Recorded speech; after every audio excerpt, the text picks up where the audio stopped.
बिस्मिल्लाहिर्रहमानिर्रहीम अस्सलामुअलैकुम। Short hand के एक और लेसन के साथ आपकी खिदमत में हाजिर हूँ। जैसे कि हमने अपने गुज़श्ता लेक्चर्स में प्रीफिक्सेस पढ़ा था। प्रीफिक्सेस का मतलब ये होता है कि जब भी कोई वर्ड रिपीटेडली शुरू में आ जाता है तो हम उसको प्रीफिक्स और उसके लिए कुछ मखसूस इलामात इस्तेमाल करते हैं।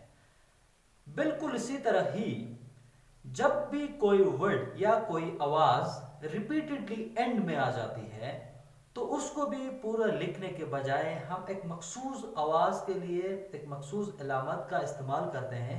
आज हम यही पढ़ने वाले हैं। जैसे कि हमने प्रीफिक्सेस में खन और खम के लिए एक डॉट का इस्तेमाल किया था वर्ड के शुरू में, वही डॉट जब एंड में आता है तो ये एक और आवाज को रिप्रेजेंट करता है। जैसे कि इंग, ING, इंग के लिए ये डॉट हम किसी भी वर्ड के एंड में ING की आवाज के लिए यानी इंग आवाज के लिए इस्तेमाल कर सकते हैं।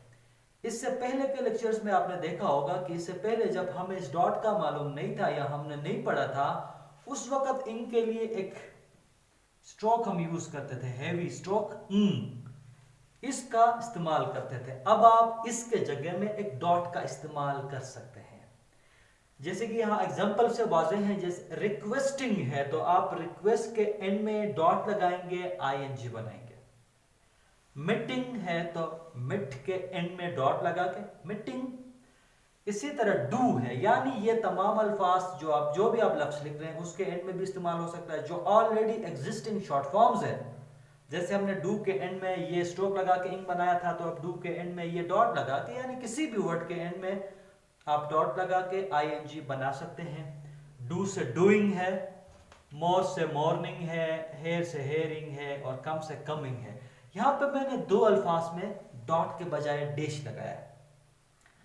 अगर आपको इंग के साथ एस का इजाफा करना पड़ रहा है, यानी बाज़ औक़ात इंग के बजाय इंग्स है, तो वहां आप डॉट के बजाय डैश लिखेंगे। अगर आपने मॉर्निंग लिखना है तो यहां आप डॉट लगा देंगे। अगर आपने मॉर्निंग्स लिखना है तो आप यहां पे डैश लगाएंगे। जहां आपने मॉर्निंग लिखना है वहां डॉट, जहां मॉर्निंग्स लिखना है वहां डैश का इस्तेमाल करेंगे। अब आते हैं अपने दूसरे सफिक्स की तरफ। हम अमूमन मेंट, जब भी किसी वर्ड के एंड में मेंट आता है तो MNT लिखते हैं, यानी हाफ करके एन का हुक ऐड करते हैं, एम को हाफ करते हैं, एन का हुक ऐड करने से एन और मेंट पढ़ा जाता है। तो इस मेंट को पूरा लिखने के बजाय जस्ट NT लिखते हैं हम हाफ करके, एंट। ठीक है, तो ये मेंट पढ़ा जाएगा। बाज़ औक़ात देखें किसी भी वर्ड के एंड में ये वाला मेंट लिखना थोड़ा सा अकवर्ड सा होता है, थोड़ा सा मुश्किल भी होता है। अब अचीवमेंट है, अचीवमेंट बजाय इस तरह लिखने के आप अचीव लिख के मेंट आप जस्ट NT लिख सकते हैं। अचीवमेंट। कन यानी डॉट है तो कन, कंजाइनमेंट, ये छोटा सा NT जो है वो मेंट को रिप्रेजेंट करता है। और कमेंसमेंट, ये डॉट कम का है, कमेंसमेंट, यानी आप मेंट को जस्ट NT के जरिए आप लिखेंगे, ये मेंट को रिप्रेजेंट करता है। जबकि ये असल जो मेंट है ये वाला,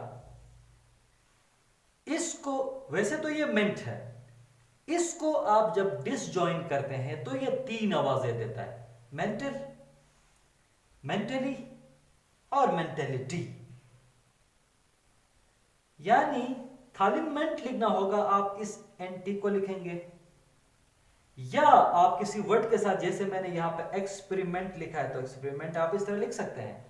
जब आप इस मेंट को डिसजॉइन करेंगे तो ये तीन आवाजें देता है, मेंटल, मेंटली और मेंटेलिटी। आपको खाली डिपार्टमेंट या एक्सपेरिमेंट लिखना है तो आप मिला के लिखेंगे। जब आप डिपार्टमेंटल लिखना है तो आप मेंट को डिसजॉइन करेंगे, डिपार्टमेंटली लिखना है तो भी डिसजॉइन करेंगे, डिपार्टमेंटलिटी लिखना है तो भी डिसजॉइन करेंगे। इसी तरह एक्सपेरिमेंट, एक्सपेरिमेंटल, एक्सपेरिमेंटली आपने मिला के लिखा तो जस्ट वो मेंट है और कुछ भी नहीं है। आप डिसजॉइन करते हैं तो वो एक सफिक्स है और वो रिप्रेजेंट करता है मेंटल, मेंटली और मेंटेलिटी। इसी तरह सेंटिमेंट, यानी आप मिला के लिखने से सेंटिमेंट है। अब जब आप डिसजॉइन करते हैं तो सेंटिमेंटल, सेंटिमेंटली और सेंटिमेंटेलिटी, ये 3 अल्फाज के लिए आप मेंट को डिसजॉइन करके लिखेंगे। उसके बाद आते हैं हम एफ एस और एल एस। ये एफ एस फुलनेस के लिए इस्तेमाल होगा और एल एस जो है वो लेसनेस के लिए इस्तेमाल होगा। यानी आपको फुल लिख के फिर नेस लिखने की या लेस लिख के नेस लिखने की जरूरत नहीं है। आप जस्ट एल एस ऐड करेंगे, एल के साथ एक सर्कल बनाएंगे तो ये लेसनेस पढ़ा जाएगा। एफ एस यानी एफ के साथ एस ऐड करेंगे तो फुलनेस पढ़ा जाएगा। अब जब कभी भी आपको किसी वर्ड में एफ फुलनेस या लेसनेस लिखना हो तो आप डिसजॉइन करके एफ एस और डिसजॉइन करके एल एस लिखेंगे। जैसे थॉट है, अब थॉट फुलनेस के लिए आप थॉट लिख के फुलनेस पूरा लिखना नहीं है, आप एफ एस लिखेंगे। Thoughtfulness, thoughtlessness, L S लिखेंगे लेसनेस। होपफुलनेस और होपलेसनेस, आपने ये याद रखना है कि एफ एस वो रिप्रेजेंट करता है फुलनेस को और एल एस रिप्रेजेंट करता है लेसनेस को। हम सफिक्स के एक और लेक्चर के साथ फिर आपकी खिदमत में हाजिर होंगे। तब तक के लिए अल्लाह हाफिज।